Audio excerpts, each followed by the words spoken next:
Hello! Welcome sa Civil Engineering Sample Problem about surveying.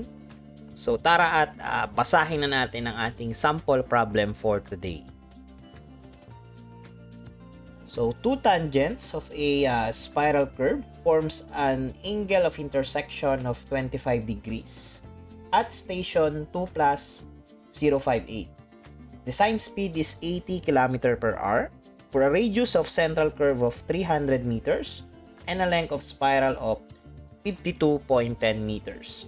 For question A, find the stationing at the point where the spiral starts, and B, find the stationing of the start of central curve, and C is find the length of the central curve. So una is as you can see dito sa ating figure, so meron tayong central angle na 25 and yung station daw nun is 2 plus 058. So to get yung ating stationing at the starting point, itong TS, edi compute natin tong length ng ating tangent, yung tangent ng ating spiral curve. So ayan, ito. So pag minus natin yan, makakarating tayo dito. So yun yung ating magiging plano. And then for question B naman, find the stationing at the start of the central curve. So ito, sa ating central curve dito, so mag-i-add lang natin yung ating length of curve. So from this point, okay? And then yung ating C is find the length of the central curve naman. Itong ating central curve. So dito yung pupuntahan natin, yung starting point ng central curve is this point. Ayan. So add lang natin itong length na ito. And then sinusunod naman is length daw ng central curve yan. Okay? So let's go first solve yung ating TS. So for our first question, yung ating station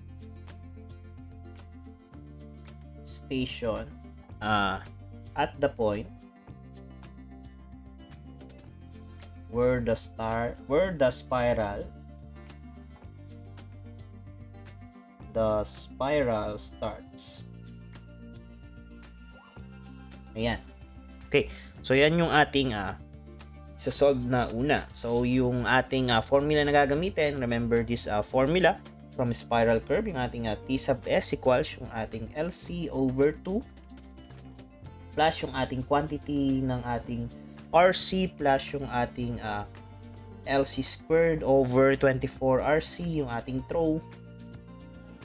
And then, quantity yung ating tangent ng I over 2. Okay? So, let's check kung meron ba tayong LC sa ating given. So, let's write yung ating given. So, for LC, yung ating length of curve is meron naman binigay yung length of spiral. Ito, 52.10. So, yung LC is the length of the spiral. So, yan ay 52.10 meters. Then, yung RC, meron ba tayong given? As you can see, meron tayong radius of the central curve na 300 meters. So, meron tayong RC equals 300 meters. LC is already given, RC is given, and yung I natin is 25 degrees. So, to check, meron tayo nito, meron tayo niyan, yan, and yan. So, masosolve natin yung ating P sub S, direct substitution lang pala. Okay. So, for solving yung ating T sub S, T sub S equals yung ating length of the curve is, or length of the spiral is 52.10 over 2 plus yung RC natin na 300. Don't forget yung quantity. Plus 52.10 squared over 24 RC is 300. Ayan. Then, tangent ng 25 over 2. So, ang ating T sub S equals, meron tayong 52.10 over 2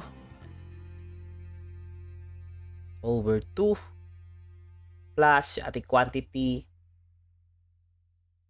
300. 300 plus yung ating 2.1 squared over 24 times 300 again. Then tangent ng 25 over 2 equals, so meron tayong 92.642. So 92.642.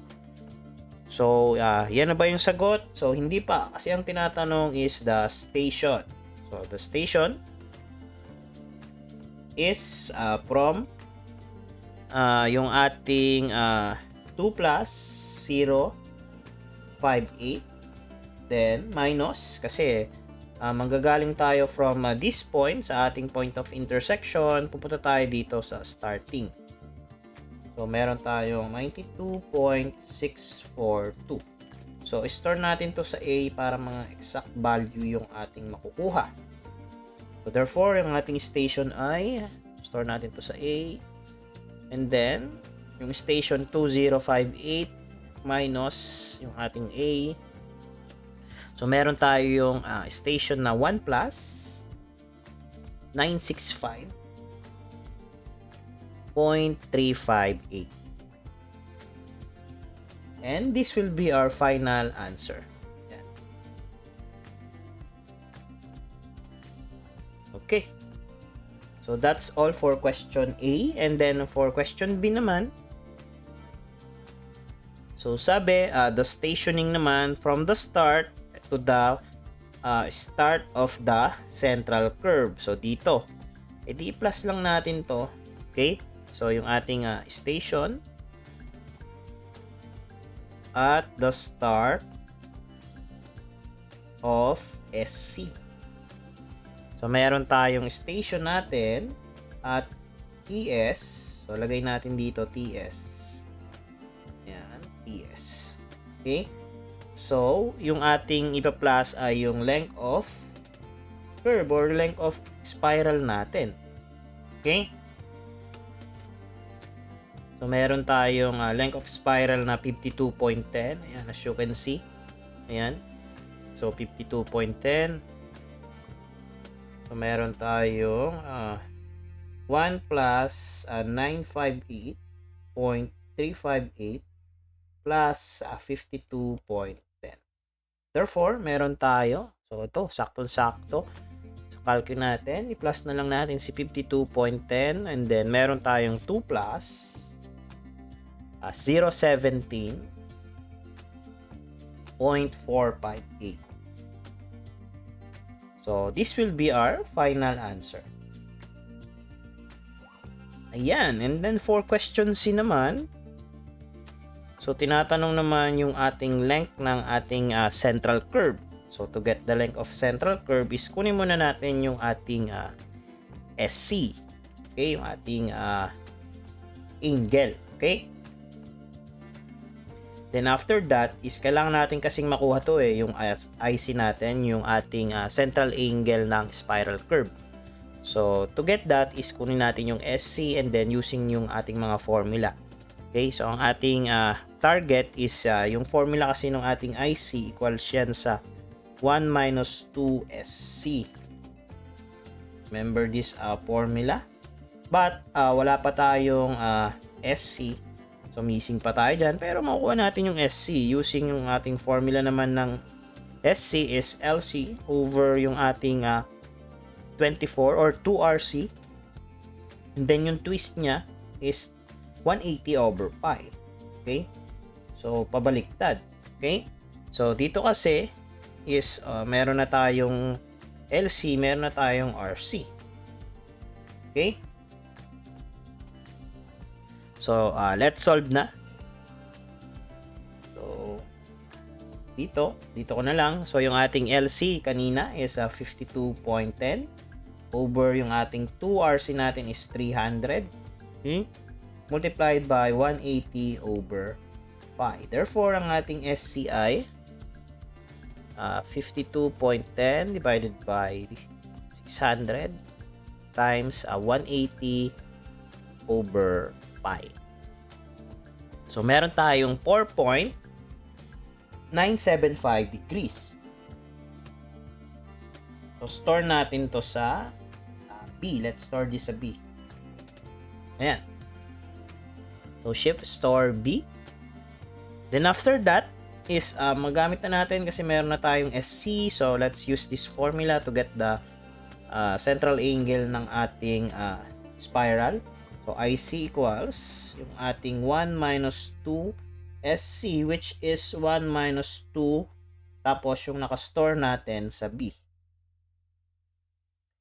Ayan. So, therefore, yung ating IC equals 1 minus 2 then sa B natin.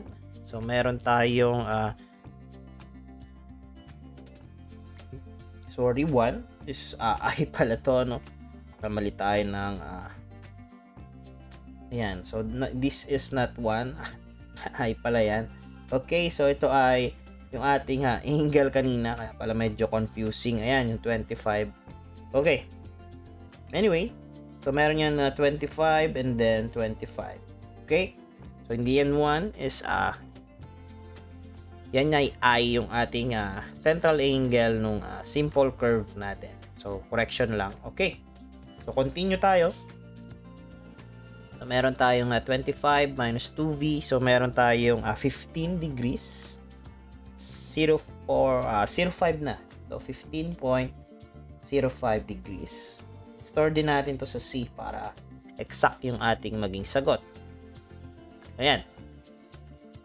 So, after that is magagamit na natin using yung ating formula ng arc length, diba? So, meron na tayong interior angle dito.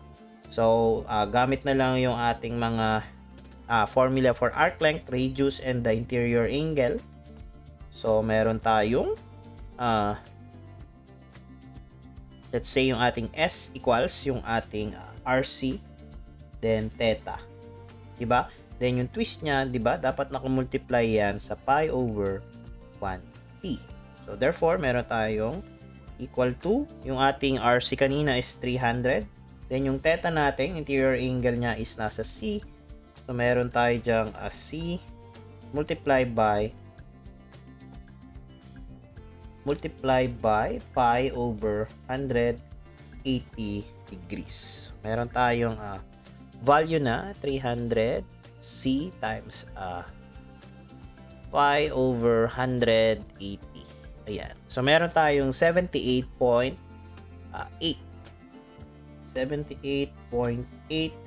meters.